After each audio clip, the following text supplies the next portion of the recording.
Hello viewers, আসসালামু আলাইকুম। ইনশাল্লাহ সবাই ভালো আছেন। আজকে নিহারি রান্না করব। ইনকিয়াদের পাপা আজকে কয়েকদিন যাবৎ বলছিল ঈদ চলে গেছে, এখনও নিহারি খাওয়া হলো না, তো তার জন্য আজকে নিহারি রান্না করব। তবে আমি অলসতা করে এই কয়দিন করি নাই, কারণ নিহারিটা আমার কাছে পরিষ্কার করতে খুব ঝামেলা মনে হয়। এর হাড্ডিতে অনেক লোম থাকে, অনেক নোংরা থাকে, এগুলো অনেকটা সময় নিয়ে ধীরে সুস্থে পরিষ্কার করতে হয়।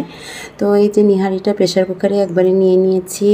এখানে আদা রসুন বাটা, হলুদ মরিচের গুঁড়া, সাথে জিরার গুঁড়া এবং গরম মশলা, এলাচ, দারচিনি, লবঙ্গ, কালো এলাচ, সাথে একটু বেশি করে পেঁয়াজ নিয়েছি। পেঁয়াজটা বেশি করে দিলে ঝোলটা ঘন হবে, খেতেও মজা হবে। এখন আমি তেল দিয়ে আস্তে ধীরে মেখে নেব।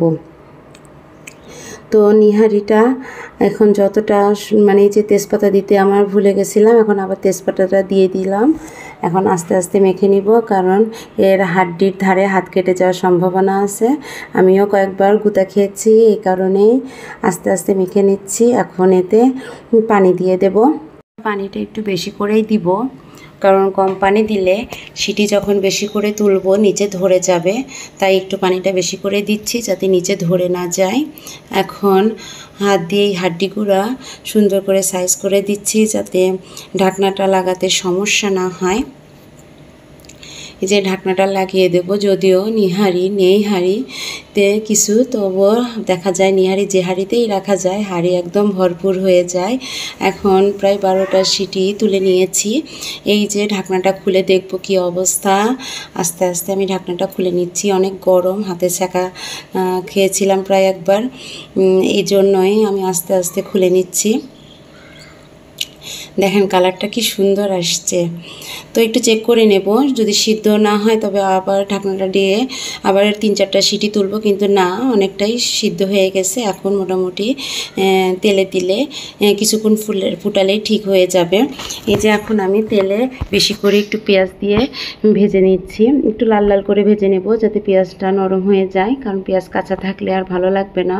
রুটি দিয়ে যেহেতু খাবো, দেখা যাবে দাঁতে খালি পেঁয়াজ কচকচ করবে। এই যে এটার মধ্যে এখন নিহারিটা আস্তে আস্তে ধৈর্য সহকারে ঢেলে নিতে হবে, কারণ তাড়াহুড়া করলে দেখা যাবে গরম তেলে হাড্ডি পড়ে তেল ছুটে গায়ে পড়ার সম্ভাবনা থাকে। তাই একটু ধৈর্য সহকারে আস্তে ধীরে কাজটা করে নিতে হবে। এখন নাড়তে পারছিলাম না, নিহারিটা বেশি হয়ে গেছে হাঁড়ির তুলনায়। তো তারপরও সমস্যা নেই, যেহেতু অনেকটা সময় নিয়ে আমি একটু ফুটিয়ে নেব।